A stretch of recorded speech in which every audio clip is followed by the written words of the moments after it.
Assalamualaikum warahmatullahi wabarakatuh. Untuk kelas 8A 8B, hari ini materi TIK masih melanjutkan tentang bab 3 bekerja dengan Microsoft Excel 2007 atau Microsoft Excel saja. Saya tidak akan membahas lebih jauh tentang hal-hal yang ada di bahan ajar karena bahan ajar ini sudah saya sampaikan beberapa waktu yang lalu dan sudah masuk ke bab 3 ya. Jadi ini pertemuan yang ke-9 tanggal 8 Februari 2021. Sekedar untuk mengulas saja materi-materi yang sudah saya berikan. Tujuannya adalah agar kamu lebih memahami apa yang terkandung dalam bab 3 tersebut. Kemudian bisa mencatat di buku catatan kalian hal-hal yang barangkali belum dipahami ataupun belum tercatat hingga melengkapi. Kemudian setelah menjelaskan ini nanti ada tugas untuk penilaian pengetahuan dan penilaian keterampilan. Ya, ikutin saja video ataupun penjelasan ini, mudah-mudahan bisa menambah wawasan kamu atau pengetahuan kamu tentang mengakses ataupun bekerja dengan program Microsoft Excel. Kita tahu bahwa Microsoft Excel itu adalah salah satu aplikasi yang dikeluarkan dari Microsoft yang mana fungsi utama dari program Microsoft Excel itu adalah untuk data-data atau mengolah data yang berbentuk angka. Jadi seluruh angka yang kita olah, terutama berkaitan dengan perhitungan, laporan keuangan, atau misalnya perhitungan-perhitungan yang memerlukan akurasi yang baik, kecepatan dan ketepatan, maka program Microsoft Excel ini adalah salah satunya yang menurut saya, yang selama ini saya gunakan untuk perhitungan angka, lebih membantu kita. Oleh karenanya, kalian harus mempelajari materi ini dengan baik, dengan teliti. Jangan sampai ada hal-hal yang terlewati. Saya paham betul atau saya memaklumi bahwa program aplikasi Microsoft Excel itu sangat luas, sangat banyak kegunaan ataupun instruksi-instruksi materi-materi yang terkandung di dalamnya. Saya juga walaupun sudah sekian lama mempelajari atau mengampu bidang studi TIK, ya tidak seluruhnya. Ya, saya jujur saja bahwa dari sekian kemampuan yang dimiliki oleh aplikasi Microsoft Excel mungkin hanya 10% yang saya bisa gunakan. Yaitu membuktikan bahwa kita sebagai manusia harus belajar terus sepanjang hayat. Tidak ada waktu, tidak ada batasan. Ya, karena dengan pengetahuan insya Allah kita akan mudah dalam segala hal. Baik, jadi di dalam program Microsoft Excel, ya salah satu bagian yang sering kita sebut adalah sel.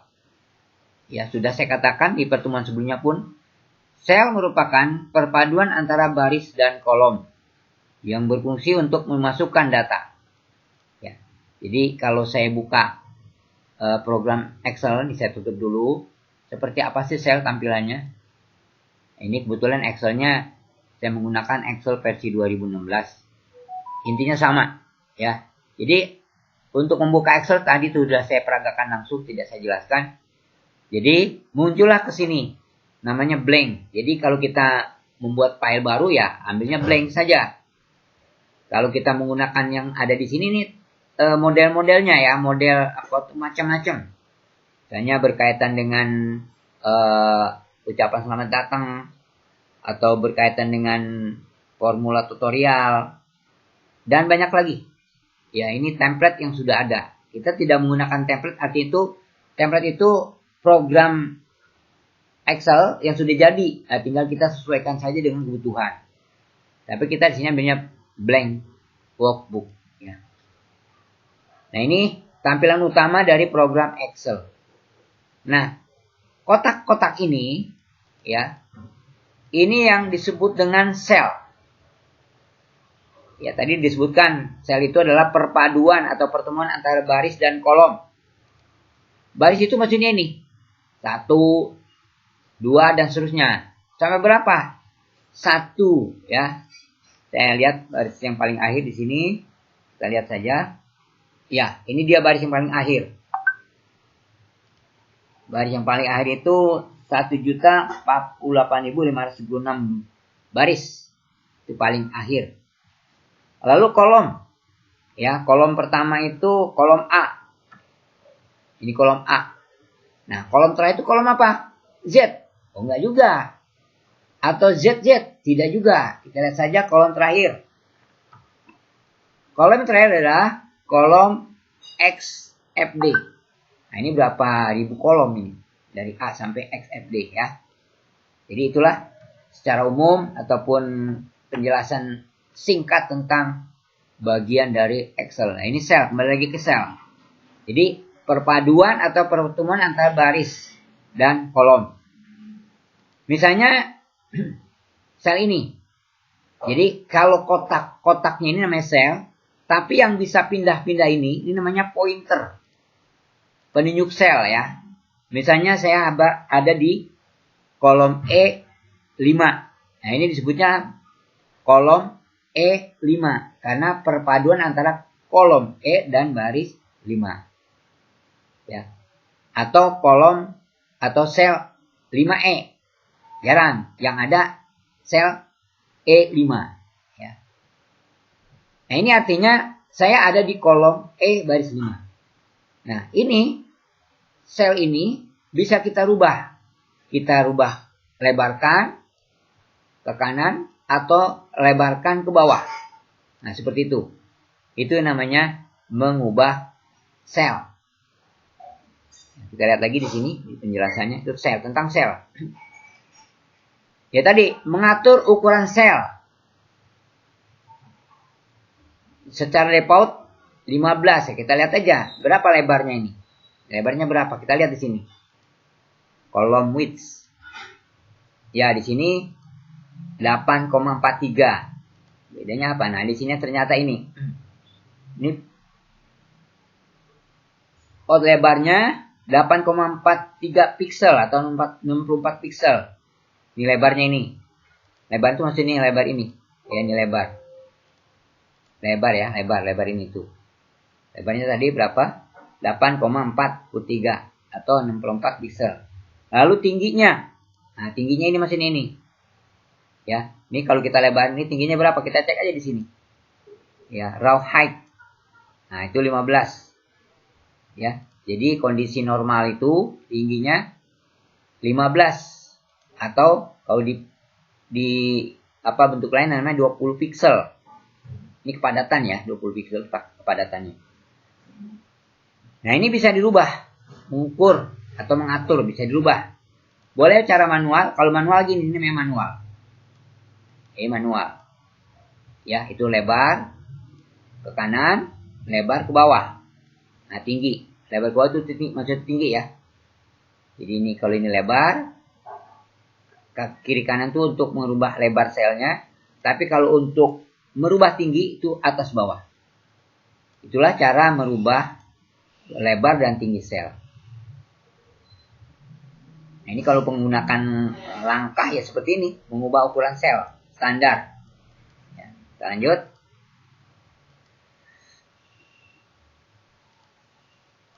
Ya, ini tadi yang sudah kita praktekkan ya.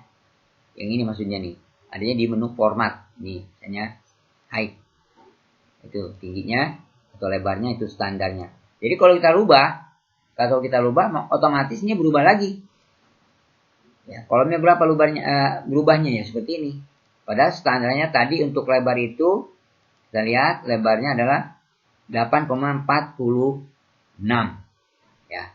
Begitu juga tingginya. Kalau tingginya ini, tinggi standarnya ini, kita lihat tingginya yaitu 15 piksel atau 20 piksel. Tapi kalau udah kita rubah seperti ini, kita lihat tingginya berapa sekarang. Nah, itu udah sampai 28, sekian. 28,5. Itu tentang merubah sel. Kemudian menambah sel dan kolom. Nah, ini banyak langkahnya nih. Ada klik insert, ada klik cell, kemudian baru oke ya, itu menambah. Menambah baris. Maksudnya menambah. Nah, misalnya gini. Saya bikin baru supaya kelihatan ya, supaya kelihatan. Saya kasih gridnya dulu. Ini misalnya saya tuliskan huruf A, nanti kelihatan. Saya copy semua A-nya. Nah, ini misalnya kita akan tambahkan atau kita akan sisipkan. Di sini kan menyisipkan atau menambahkan, menambah sel, baris, dan kolom, menambahkan sel, baris, dan kolom ya. Nah, di sini kalau kita menambahkan sel,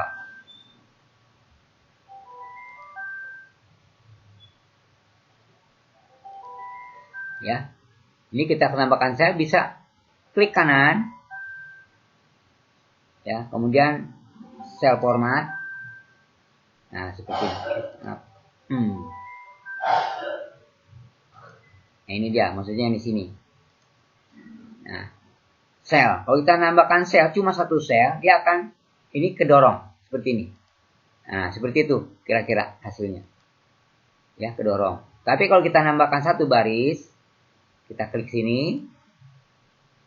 Nah, itu satu baris. Itu menambah satu baris. Seluruh baris yang ada di sini bertambah. Kalau menambahkan kolom, kita lihat seperti apa? Insert kolom. Nah, itu seperti ini. Ini nggak kelihatan aja nih. Nah, seperti ini hasilnya. Ya, itulah kira-kira menambah sel.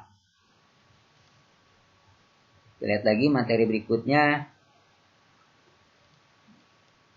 Karena saya harus merubah tampilan dulu nih. Kalau nggak dirubah kecil sekali. Ini menambah sel. Mengatur border. Nah, itu border. Ini maksudnya border. Jadi garis-garis ini yang tadi saya buat namanya border. Ini bisa dihilangkan. Di blok semua. Lalu klik sini, no border. Ya. No border. Iya, hilang bordernya, nggak ada. Jadi garis-garis yang ada di sel itu bisa dihilangkan, namanya menambahkan border. Kemudian ada lagi ya,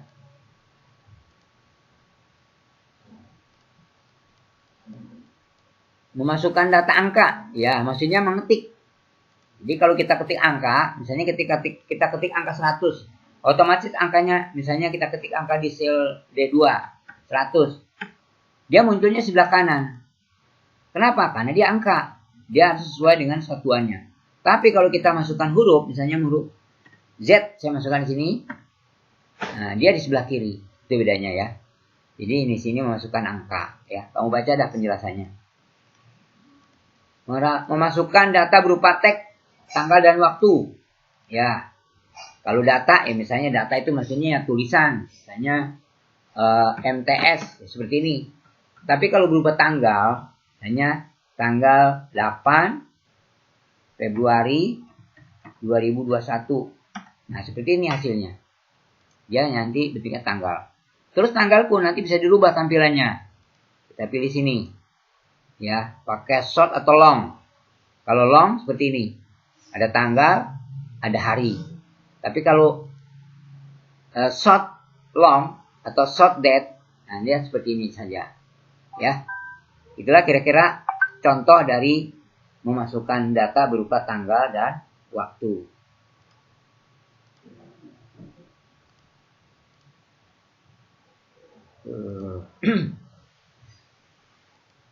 Nah, silakan kalian pelajari lebih banyak, kalian baca. Ya, ini penjelasan saja. Harapan saya dengan penjelasan ini maka kamu akan tambah pengetahuan. Dan saya juga menyarankan agar kamu membuka YouTube berkaitan dengan Excel.